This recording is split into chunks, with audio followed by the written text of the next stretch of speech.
Hello students, welcome back to my channel biology with Deepti Jain from Vardhman coaching.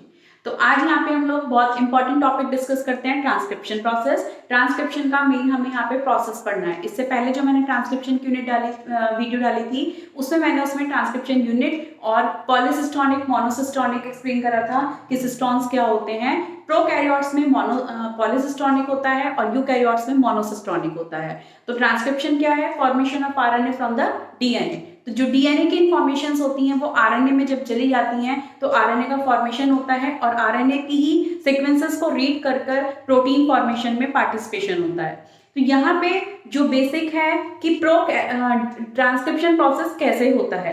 पहले तो चीज कि ट्रांसक्रिप्शन प्रोसेस प्रोकैरियोट्स में साइटोप्लाज्म में होगा और यूकैरियोट्स में न्यूक्लियस में होता है। दोनों का फर्स्ट स्टेप यानी कि जो प्रोसेसिंग है वो सेम होती है, यूकैरियोट्स में भी प्रोकैरियोट्स में भी।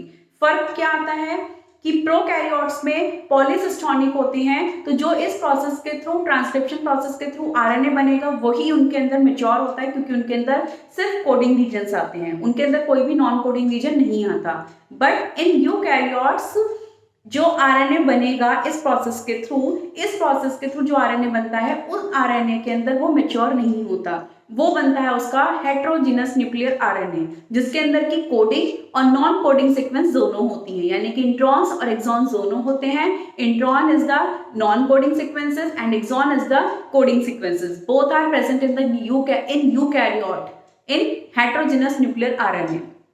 फिर उसके बाद हेटेरोजीनस न्यूक्लियर आरएनए से मैच्योर आरएनए का फॉर्मेशन होता है, वो भी मैं इस वीडियो में आगे डिस्क्राइब करूंगी। तो हम जो ट्रांसक्रिप्शन प्रोसेस देखते हैं, सबसे पहले यहाँ पे हम देखते हैं इसके कौन से स्टेप होते हैं। फर्स्ट स्टेप होता है इनिशिएशन हो गया। सेकेंड स्टेप होता है इलोंगेशन और थर्ड स्टेप होता है इसमें टर्मिनेशन। ठीक है, 3 स्टेप्स होते हैं। एंजाइम इसमें होता है डीएनए डिपेंडेंट आरएनए पॉलीमरेज, ये मेन एंजाइम रिक्वायर्ड होता है इसके लिए। इसके अलावा इनिशिएशन फैक्टर होता है,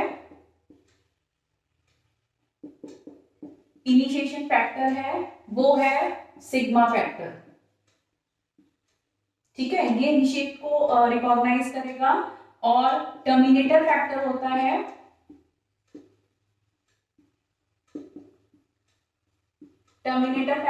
है, रो फैक्टर। ठीक है, तो ये फैक्टर्स हैं और ये आरएनए पॉलीमरेज एंजाइम है जो ट्रांसक्रिप्शन के लिए रिक्वायर्ड है। तो फर्स्टली क्या होता है इसके अंदर कि जैसे हमने ट्रांसक्रिप्शन यूनिट पढ़ी थी कि डीएनए का जो 3 प्राइम स्ट्रैंड होता है, 3 प्राइम से 5 प्राइम, ये हमारा होता है एज ए टेम्पलेट स्ट्रैंड, यानी कि कोडिंग स्ट्रैंड होता है जो कि आरएनए में कन्वर्ट होगा। और जो डीएनए का 5 प्राइम टू 3 प्राइम स्ट्रैंड है वो इसका कॉम्प्लीमेंट्री है, वो नॉन कोडिंग स्ट्रैंड है जो आरएनए में कन्वर्ट नहीं होता।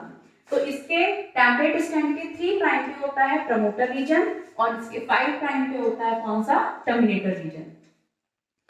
तो जब प्रमोटर रीजन में क्या है? इनिशिएशन कोडॉन है, जिसकी वजह से कोई भी प्रोसेस की स्टार्टिंग होती है।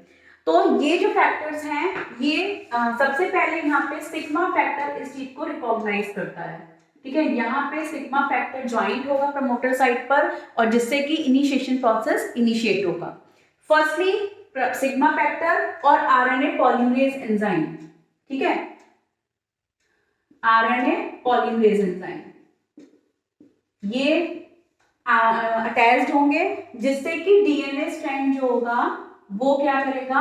अनवाइंड करना स्टार्ट करेगा, उसके बीच के जो बॉन्ड्स हैं वो टूट जाएंगे। ठीक है, अगर मैं इस तरह से बनाऊं डीएनए को,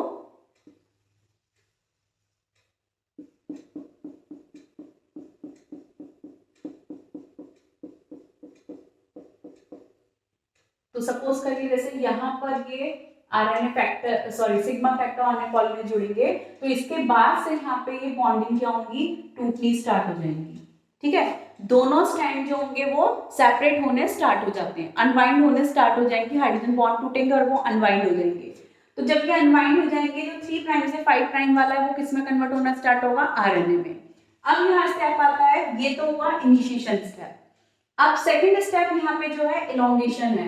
तो इलोंगेशन स्टेप में जो आरएनए पॉलीमरेज है वो क्या करेंगे, पॉलीमराइजेशन करेंगे।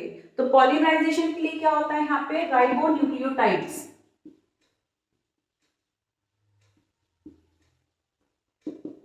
राइबोन्यूक्लियोटाइड यहाँ पे क्या होते चले जाएंगे, ऐड होते चले जाएंगे। ठीक है, फॉस्फेट वगैरह जुड़ेगा, पायरोफॉस्फेटेज एंजाइम के प्रेजेंस में इनका एडिशन होता चल जाएगा। जैसे एडेनिन की जगह सॉरी थाइमिन की जगह यूरेसिल बेस आएगा, वो ज्वाइंट होगा, तो वो बेस यहाँ पे आके ज्वाइंट होते चले जाएंगे और जो लाइगेज एंजाइम होते हैं वो उनको ज्वाइंट करते चले जाएंगे और इस तरीके से इलोंगेशन प्रोसेस कंटिन्यू रहेगा और वो उनके बेसिस राइबोन्यूक्लियोटाइड ज्वाइंट होते चले जाएंगे।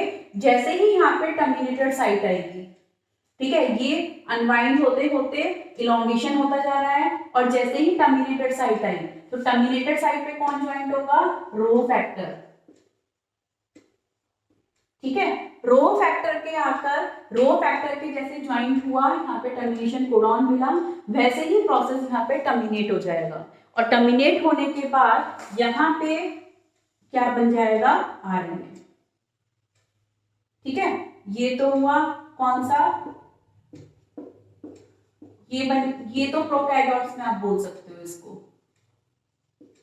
ठीक है, तो अभी हमने यहाँ पे देखा कि आरएनए का फॉर्मेशन कैसे हुआ। ठीक है, अब हमने बोला आरएनए जो फॉर्म्ड होता है प्रोकैरियोट और यूकैरियोट। प्रोकैरियोट में पॉलीसिस्टोनिक होता है और यूकैरियोट में मोनोसिस्टोनिक। तो पॉलीसिस्टोनिक के अंदर जो आरएनए बनता है उसके अंदर कोडिंग और नॉन कोडिंग रीजन्स नहीं होते हैं, मतलब कि उसके अंदर सिर्फ कोडिंग रीजन्स होते हैं जो आगे एक एज ए मैच्योर आरएनए का वर्क करता है। लेकिन जो यूकैरियोटिक होते हैं, यूकैरियोटिक बॉडी होती हैं, उनके अंदर जो आरएनए का फॉर्मेशन होता है, फर्स्टली जो आरएनए का प्रोसेस पढ़ा हमने फॉर्मेशन का, वो दोनों प्रोसेसिंग दोनों में सेम है, प्रोकैरियोट और यूकैरियोट में सेम है। बट फर्क क्या आ रहा है कि प्रोकैरियोट्स में इंट्रॉन्स फॉर्म नहीं होते हैं बट यूकैरियोट्स में इंट्रॉन्स फॉर्म्ड होते हैं। इंट्रॉन्स क्या होते हैं, नॉन कोडिंग रीजन्स, और जो एक्सॉन्स होते हैं वो होते हैं कोडिंग रीजन्स। तो इंट्रॉन्स को हमें क्या कराना है, रिमूव करा के एक मैच्योर आरएनए में कन्वर्ट करना है।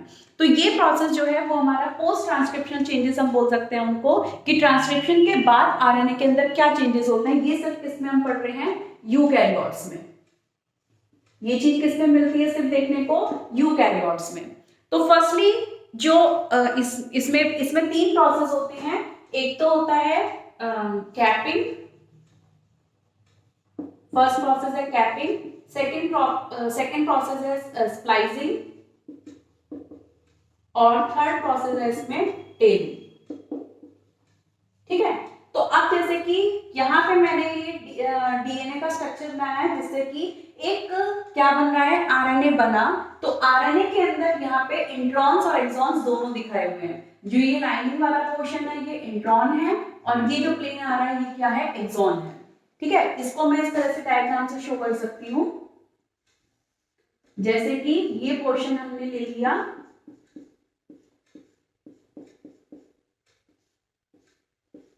इंट्रॉन्स, ये हो गए इंट्रॉन्स और ये हो गए एक्सॉन। ठीक है, अब यहाँ पे जो है 5 प्राइम टू 3 प्राइम। तो फर्स्टली इसमें क्या होता है, कैपिंग पोर्शन होता है। कैपिंग फर्स्ट स्टेप क्या आएगा, इसमें कैपिंग होती है।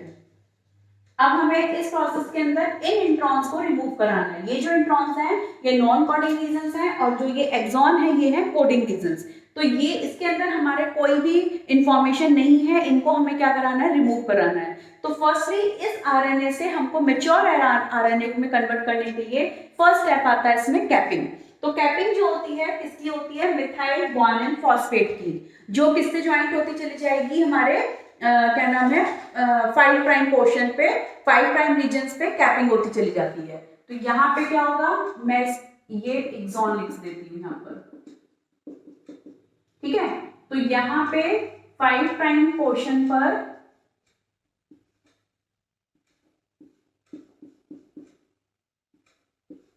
देखिए ये वाला डायग्राम बहुत इजी और इजीली एक्सप्लेन होगा इससे। ये हो गया 3 प्राइम, ये हो गया 5 प्राइम। तो इस रीजन पे क्या होगा, यहाँ पर मिथाइलेटेड ग्वानिन फॉस्फेट की यहाँ पे कैप ज्वाइंट होती चली जाएगी। ये हो गई यहाँ पर कैपिंग। ठीक है, अब ये हमारा क्या है, यहाँ पे एक्सॉन और ये क्या है, इंट्रॉन्स। ठीक है, अब हमको सेकेंड स्टेप क्या लेना है, इंट्रॉन्स को रिमूव कराना है। और ये वाला जो आरएनए है इसको हम बोलेंगे हेट्रोजीनस न्यूक्लियर आरएनए। इससे हमको मैच्योर एमआरएनए बनाना है। ये क्या है, हेट्रोजीनस न्यूक्लियर आरएनए, जिसके अंदर की क्या होते हैं, एक्सॉन और इंट्रॉन्स दोनों प्रेजेंट हैं। ठीक है, अब कैपिंग के बाद सबसे पहले यहाँ पे क्या होगा, स्प्लाइसिंग होगी। स्प्लाइसिंग के लिए स्प्लाइसिंग फैक्टर्स होते हैं। स्प्लाइसिंग के लिए क्या यूज होंगे, स्प्लाइसिंग फैक्टर।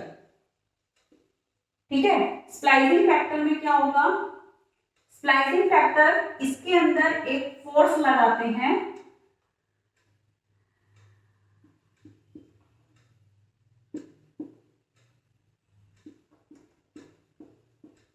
इसमें क्या करेंगे, इसमें ये जो इंट्रॉन्स हैं, स्प्लाइसिंग फैक्टर इंट्रॉन्स को एक प्रेस करेगा, प्रेशर लगाएगा, जिससे कि इंट्रॉन्स एक स्प्लाइसिस होम यानी कि लूप के फॉर्म में बाहर ऊपर निकल जाएंगे। जैसे मैं इसको इस तरह से दिखा दूं, अगर ये इस तरीके से जो इंट्रॉन पोर्शन था ये ऊपर चला गया,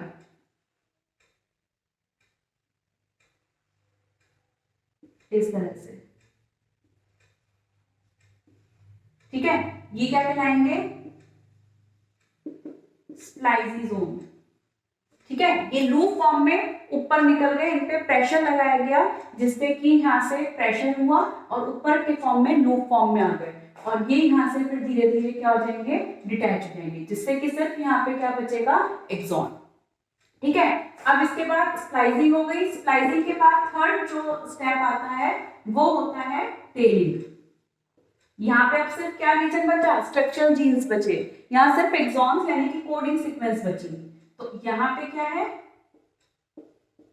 कैप है ग्वानिन की, और यहाँ पे जुड़ जाएगी एडेनिन, पॉली एडेनिन की टेप। ये हो गई 3 प्राइम। तो ये यहाँ पे टॉपिक कंप्लीट होता है। नेक्स्ट टॉपिक देखेंगे हम नेक्स्ट वीडियो में, और कोई भी और प्रॉब्लम है तो आप प्लीज कमेंट सेक्शन में मेंशन कर सकते हैं, या मेरे Instagram account biology with Deepti Jain, वहां पर भी आप मैसेज कर सकते हो। तो टिल देन बाय बाय।